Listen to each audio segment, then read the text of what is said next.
Magandang gabi, Philippine Air Force. Narito ang magiging lagay ng panahon ngayong Lunes at sa mga susunod na araw. Ang bagyong ating minomonitor na sa Typhoon Uwan, huling namataan kaninang alas 4 ng hapon sa layong 175 km kanlurang bahagi ng Sinait, Ilocos Sur. Kagaya nito ang lakas ng hangin ng 120 km per hour mula sa sentro at may pagbugso hanggang 150 km per hour. Asahan natin patuloy itong kikilos sa direksyong hilagang kanluran sa bilis na 10 km per hour. Tulad nga nito si Bagyong Uwan, nakataas pa rin ang stormy weather, particular yan dito sa may Ilocos Region, Cordillera Administrative Region, Cagayan Valley at maging sa Central Luzon. Ngayong gabi, aasahan din ang rains with gusty winds, particular yan dito sa may Metro Manila, sa Calabarzon, Mimaropa at maging sa Camarines Norte. Samantalang maulap na kalangitan ang may kalat-kalat na pagulan, pagkidlat at pagkulog naman ang ating aasahan ngayong gabi, particular yan dito sa may Negros Island Region, maging sa kanlurang bahagi ng Visayas at ganoon na rin sa ibang nalalaping bahagi ng Luzon. Dito naman sa ibang nalalaping bahagi ng Visayas, ganoon na rin sa Mindanao. Asahan natin ngayong gabi kung may panarasan man tayong mga panakanakang pagulan, dulot yan ng localized thunderstorms.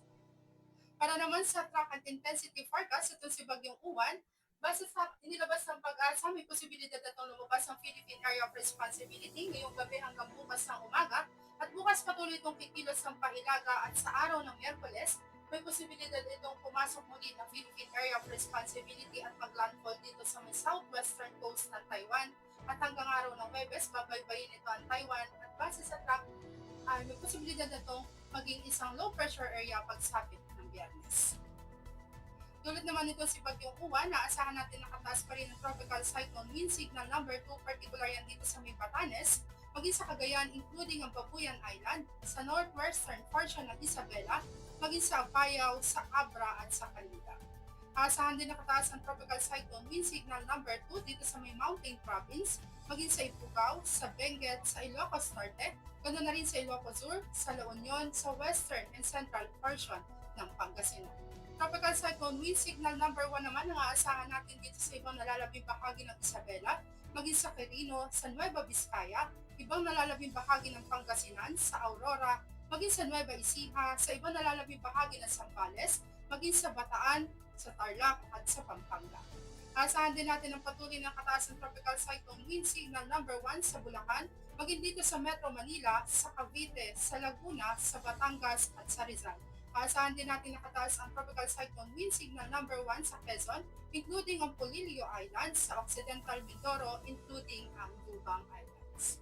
Asahan din ang tropical cyclone wind signal number 1 sa Oriental Mindoro, maging dito sa may Marinduque, sa may Calamian Islands, sa may Camarines Norte, at sa may northwestern portion ng Camarines Sur. Para naman sa magiging lagay-at ng panahon bukas, rains with gusty winds ang patuloy nating aasahan, particular dito sa may Ilocos Region, sa may Cordillera Administrative Region, sa Cagayan Valley at ibang nalalabing bahagi ng Central Luzon. Dito naman sa may southern portion ng Luzon, particular yan dito sa may Legazpi, sa may Kalayaan Island, ganoon na rin sa Palawan na asahan naman natin may gradual na pagganda ng panahon, bahagyang maulap hanggang sa maulap na kalangitan. Ngunit may mga posibilidad pa rin yan ng mga pulupulong pagulan ng kuminsan ay may pagkitlat at pagkulog, lalo na yan sa dakong hapon o gabi. Dito naman sa Metro Manila at ibang nalalabing bahagi ng Luzon na asahan natin ang patuloy na maulap na kalangitan na may kalat-kalat na pagulan, pagkitlat at pagkulog. Para naman sa magiging lagay-at ng panahon bukas, particular dito sa may central at silangang bahagi ng Visayas, aasahan din natin ang maulap na kalangitan na may kalat-kalat na pagulan, pagkidlat at pagkulog. Sa ibang nalalabing bahagi ng Visayas, maging ang buong Mindanao, aasahan naman natin ang bahagi ang maulap hanggang sa maulap na kalangitan, ngunit din natin inalis sa mga posibilidad ng mga pulupulong pagulan na kuminsan ay may pagkidlat at pagkulog, lalo na yan sa takong hapon o gabi. Para naman sa magiging lagay-at ng panahon pagsapit ng Miyerkules hanggang Biyernes, aasahan na natin may gradual na pagganda ng panahon, bahagyang maulap hanggang sa maulap na kalangitan, ngunit may mga posibilidad pa rin yan ng mga pulupulong pag-ulan na kuminsan ay may pagkidlat at pagkulog, particular yan dito sa Metro Manila, maging sa Cavite, sa Angeles, sa Lipa, sa Puerto Princesa, maging sa Kalayaan Islands, sa Lapu-Lapu, sa Davao, at ganoon na rin sa Zamboanga. Para naman sa ating astronomical information, ang araw ay bumuot kaninang 17:05 dito sa Metro Manila at asahan natin sisikat bukas sa ganap na 05:55. Para naman sa ating moon illumination, meron tayong 68% decrease.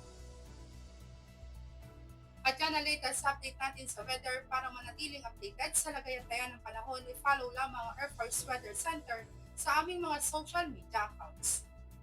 At sa ngalan ng aming commanding officer na si Colonel Alvin John Cugador, Philippine Air Force General Staff Corps, I'm Sergeant Jessa C. Cuenca, Weather Forecaster ng Air Force Weather Center. Muli magandang gabi, Philippine Air Force.